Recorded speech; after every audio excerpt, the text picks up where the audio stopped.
It's the start of the academic year, so our students are all going to be going back to school. Our kids are going to be sitting behind their desks studying at school, and when they get home doing their homework. But a lot of us are also going to be going back to work, and that means sitting behind our desks, often in a slumped position for extended periods of time.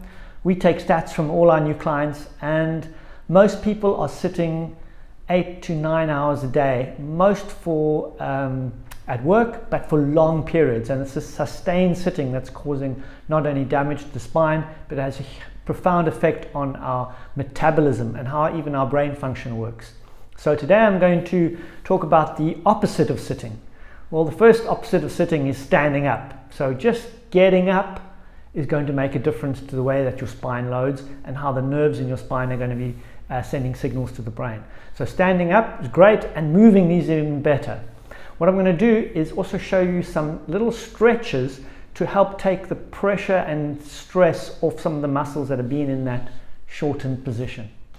So standing up, you want to go into just inside your nearest door, and you want to be able to get your arms up on the door jamb.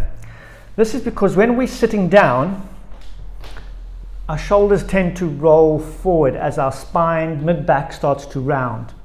This can end up shortening the muscles in the front of the chest called the pectoral muscles, and what you want to do is just try and stretch those out. So first of all, I want you to bring your little notch, sternal notch, we're going to lift that up and think of the string on the top of your head pulling that high. So coming in, I want you to stand behind the door, arms just below the horizontal against the door jambs, either the forearm or the hand, depending on how wide your shoulders are. And then I want you to just feel the strain across the front of the shoulder, and it's a very light. I want you to move your feet slightly forward, so just shuffle your feet forward and you'll start to feel the tension across the top of the chest area.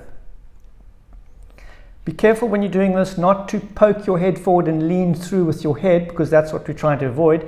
Think of your head nice and tall and pushing through with your whole body, starting at your feet in a nice line. So it'll be in this plane, not like that or like that. Nice, all lined up and leaning through with our feet. Okay, nice stretch across the front of the chest, and you can hold that for about 30 seconds. The next one is we can bring the hands up a little bit higher to about horizontal, and then we do the same stretch. And then the last one is going up to above the horizontal and moving through again. The pectoral muscles have a fan shape, so the 3 different angles of the arms can help stretch different parts of the muscle. If you're getting pain in the back of your shoulder, I think this is one best to avoid. But if you've got no pain in the shoulder or in the neck or the mid-back, then this should be a great stretch to try and open this up. Okay, so the next one is about going from that bent position in the sitting. See, there's a lot of flexion in the hip when we're sitting forward there, and these front muscles get very tight. So all the thighs and the hip flexor and the abdominals and the back muscles, these ones all stretch and these ones all contract and get shortened. So what we want to do is the opposite of that position. We want to get these front elements stretched out. So the best way to do that is to put one knee on the ground, other hip forward. So you want to try and get a sort of 90-degree angle at the knee here. This leg is pointing straight down. Try and put that a little bit further back, and you'll feel some tension up the front of the thigh.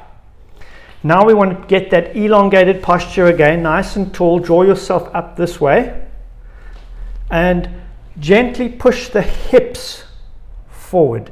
So we're not leaning back, we're keeping this upright and we're pushing the hips forward. So just push those hips forward a little bit, and you should feel that tighten up down the front of the thigh, even down into the knee. You can also do that in a straight up position if your knee's sore. I prefer this one because it tends to lock in nicely. Perhaps put a cushion under your knee if that's sore on your kneecap, but we can just push that forward and then swap over and do the other side. So there you have it. 2 really easy exercises. Remember, the general rule of thumb is holding a stretch for 20 to 40 seconds. So if you're holding it for 30 seconds, that's great. Remember to go in gently, ease into that so that you can sustain the stretch. It shouldn't be painful, but you want to feel that pulling sensation. Always try and do 3 repetitions of that stretch, and you can repeat those every hour or so. So get up from your desk, get moving if possible. If not, take 2-3 minutes, do these stretches, and your spine and brain will thank you for it.